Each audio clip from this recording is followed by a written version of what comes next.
Hürmetlik vatandaşım, ben ikinci leksiyamla başlayman.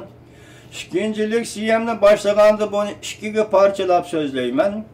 Men vatandaşlarımның meyliminin siyasi düşmanım yoki düşmanım bol, meylimini qollaydigan ve yoki meni sözlep atqanlarimni anglaydigan vatandaşlarım, vatanparvarlar Uyg'ur bol, hammanglar bu maqolani diqqat bilan anglab qo'yinglar.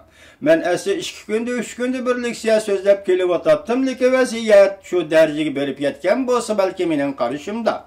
Men bu maqolani shunga darhol leksiya qilib tayyorladim.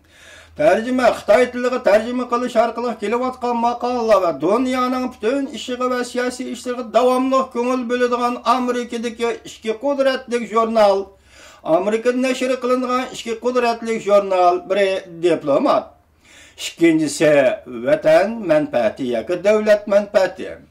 Bugun men sizlarga tanishtiradigan maqola Davlat manfaati jurnalida Amerikada e'lon qilingan Auslin Apandining maqolasi. Shundaqli bu maqola Xitoy tiliga Douyi torbitiga tarjima qilingan. Men bugun tanishtirish va o'zlashtirish shaklida vatandoshlarımga bu maqolaning ro'yini leksiya qilib so'zlayman. Amerika matbuotlari Jungo gumron bo'ladi. Amerika taqobil turish tadbiri qo'llanish kerak deb ko'rsatdi sarlavlik maqola. 3-oyning 2 kuni Vanvi torbitida e'lon qilindi. Maqola mundaq boshlandi. Amerika matbuotlari navbatda maqola e'lon qilib, Jungo gumron bo'ladi deb ko'rsatib, Jungoning gumron bo'lishiga taqobil turish uchun Amerika tayyorlik qilish kerak deb ogohlantirdi. Lekin maqolaning ro'yiga umumiy jihatdan qaraganda, maqolada ilgari surilgan fikr Jungoning siyosiy krizisiga qandoq taqobil turish tadbiridan iboratdir degandan ko'ra, maqolaning ro'yi Washington Jungoda qandoq siyosiy krizis planlash va qandoq yetakchilik qilish kerak degandan iboratdir degan tuzukrak. Amerikalik olim Michel Auslin Apandi xabar qilib oshkorlab mundaq ko'rsatdi. Jungoning bir nafar yuqori darajalik olimi Jungo kompartiyasi gumron bo'lishning orqasiga yetib keldi dedi. Amerika Qo'shma Shtatlarida nashr qilinadigan Davlat manfaati ismli jurnal 3-oyning 2 kuni oxir zamon Jungoning gumron bo'lishiga tayyorlik qilayli mavzuli tahlil maqolasi e'lon qilib, Jungoning gumron bo'lishida Amerika Qo'shma Shtatlari taqobil turish tegishlik tadbirlarni jumla o'ttirib qo'ydi. Oldi bilan Jungo gumron bo'ladi deb ko'rsatgan Auslin Apandi mundaq ko'rsatdi. Dunyoviy 2 darajalik iqtisod davlatiga Jungo yuzlanganda atom qurollari ega davlat Jungo siyosiy jihatda gumron bo'lganda Washington Jungoda chiqib chiqarib etilgan ayrim fuqarolar bilan munosabat o'rnatish kerak. Jungoning kishilik huquq masalasini yuqori saviyalik muhokama qilish kerak. Shu orqali Amerika Jungoning taraqqiyotiga axloq qatlamida turib ko'ngil bo'lib degan fikrni Jungolikqa bildirib qo'yish kerak. Auslin Apandi mundaq ko'rsatdi. Jungo kompartiyasi mushu yil ichida, ya'ni 2015-yil ichida gumron bo'lmagan taqdirda yuqorqi tadbirlar Amerika Qo'shma Shtatlarining siyosiy yo'llariga tarixning to'g'ri tarafga turish uchun yordam berilishi kerak.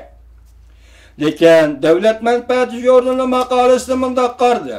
Yuqorqi tadbirlar Jungoda siyosat maqomsiz, hukmronlik qurilmasi yemirilgan masalalar oldida hech nimaga arzimaydigan qilchi foydasi yo'q tadbirlar bo'lib qolishi mumkin. Abdur mundaq ko'rsatdi. Jungo gumron bo'lganda Amerika qiladigan haqiqiy ish harakat qo'llanish, quruq so'z qilib qiyofat ko'rsatish emas.